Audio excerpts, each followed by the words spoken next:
안녕하세요. 오늘은 2023년 실적 신고에 대한 이야기를 해보도록 하겠습니다. 올해 실적 신고 제도는 많은 변경점이 있어요. 작년까지만 해도 종합 전문 기계 설비 각각의 협회에서 만든 프로그램으로 실적 신고를 했었죠. 올해에는 실적 신고 페이지가 통합되었습니다. icms.or.kr 사이트에 접속해서 모든 건설 회사들이 동일한 플랫폼에서 실적 신고를 할 수 있게 되었습니다. 처음 시행하는 제도들은 오류들이 간혹 발생하곤 하는데, 실적 신고 기간에는 이 오류들을 통화할 수 있는 상담원들이 통화가 되지 않는 경우가 많으니까 미리미리 해보는 게 좋겠죠. 저는 기존 고객들 실적 신고를 해드리고 있어서 테스트도 해볼 겸 사이트가 오픈되고 얼마 안 돼서 약 4-5시간 정도 시뮬레이션을 돌려봤습니다. 실적 신고를 하기 전에 미리 알아둬야 할 것들을 정리해 보았는데요. 첫 번째는 종합 전문 기계 설비가 모두 동일한 플랫폼에서 신고를 한다는 건데요. 종합 건설과 전문 건설을 둘 다 보유하고 있는 업체들은 번거로움을 조금은 덜 수 있을 것 같습니다. 또 2022년 키스콘 유지보수 실적 신고에서 적용되던 방법인데, 키스콘 건설공사대장의 내용을 불러와서 조금은 편리해졌습니다. 그리고 또 하나 바뀐 게 있는데요. 실적 증명서 양식이 바뀌었습니다. 3개 업종 다 조금씩 바뀌었더라고요. 실적 증명을 미리 받아놓은 업체들은 아마 다시 받아야 하지 않나 이렇게 생각을 합니다.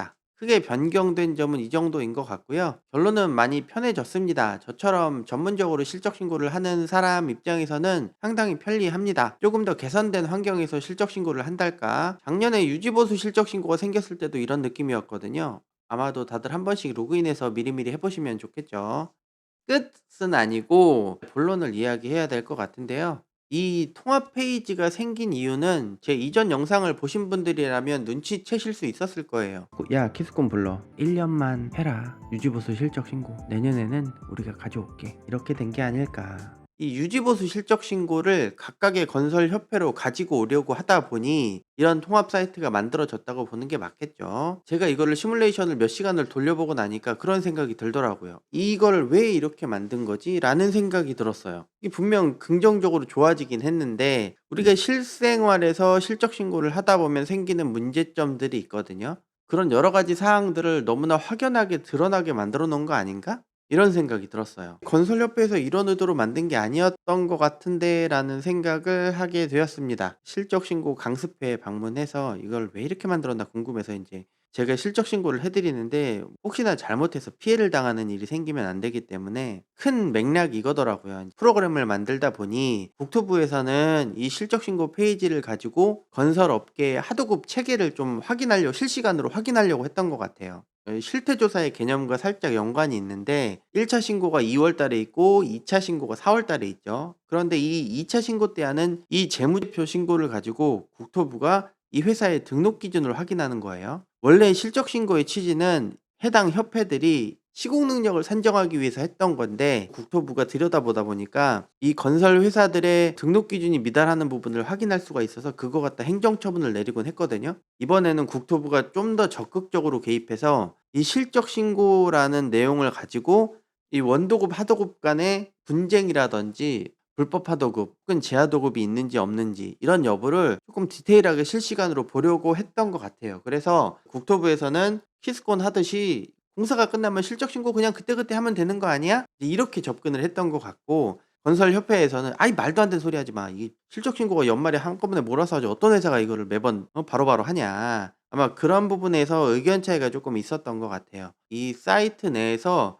원도급, 하도급, 그러니까 이 원도급인 경우는 해당이 없는데, 하도급인 경우 종합건설에서 전문건설이 하도를 받았어요. 어려우니까 예를 하나 들어 드릴게요. 작년에 키스콘 유지보수 실적 신고가 생겼을 때 저는 이제 전문적으로 이 일을 하다 보니까 키스콘 유지보수 실적 신고가 상당히 편했어요. 왜냐하면 키스콘 건설공사대장 통보 시스템에 건설 회사들이 입력을 하잖아요. 그걸 입력을 한 걸 가지고 실적 신고 때 자동으로 불러와서 실적 신고를 할 수 있으니까 엄청나게 간편했단 말이에요. 이게 간편하지 않았던 사람들이 있었어요. 발주처에서 공사를 발주할 때는 처음 발주하는 공사니까 신설 공사로 발주를 했단 말이에요. 이 원도급 업체들이 발주처랑 계약을 하면서 '아, 이건 신설 공사구나.' 계약서를 작성해서 키스콘에 통보를 한 거예요. 국토부가 신설 공사에 대해서 다른 정의를 내렸죠. "야, 이 건물을 새로 짓는 게 신설 공사고 완성된 건물에서 시공이 들어가는 거는 유지보수 공사야." 이렇게 신설 공사에 대해 대해서 정의를 새롭게 하다 보니까 실적 신고할 때가 되니까 이 버튼만 클릭하면 키스콘에 있는 정보가 유지보수 실적 신고로 자동으로 불러와지겠지라고 생각했던 사람들이 오류가 생긴 거예요. 처음에 본인은 계약을 하고 이거를 신설공사로 키스콘 건설공사 대장을 통보했는데 실적 신고할 때가 되니까 이게 유지보수라는 거야. 처음에 공사를 했을 때 키스콘에서 이거를 신설공사로 신고를 했기 때문에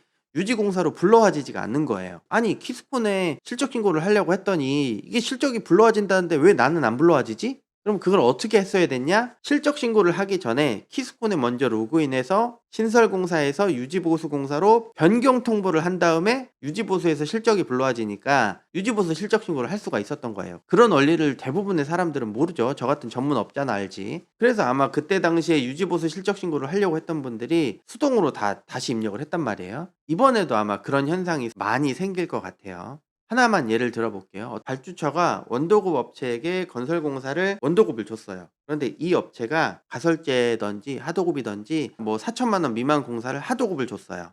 그런데 이 하도급 업체 입장에서는 4천만 원 미만이니까 키스콘을 입력할 필요가 없죠. 키스콘을 입력을 안 한 거예요. 근데 원도급 업체도 깜빡한 거야. 키스콘에 우리가 하수급인 신고를 해야 되는데 그거를 깜빡했어. 이 하도급 준 거에 대해서는 키스콘 신고가 안 돼 있는 거죠.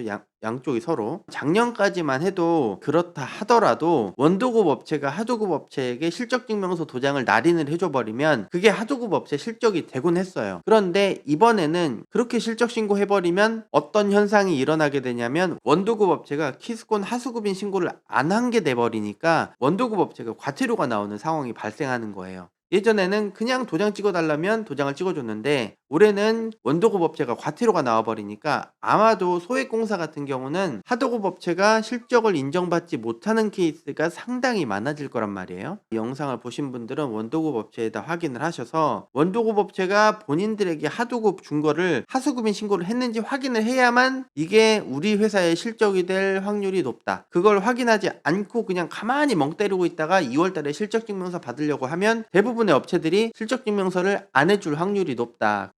실적신고를 계속 써오던 사람에게는 정말 쉬워졌지만 실적신고를 처음 접하시는 분들에게는 이게 상당히 어려운 상황이 돼버렸다. 키스콘 공부도 해야 되고 키스콘과 실적신고의 원리를 모두 다 이해해야만 온전한 실적신고를 할 수 있다.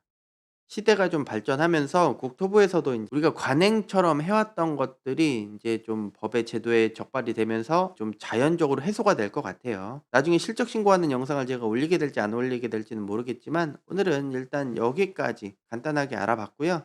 끝!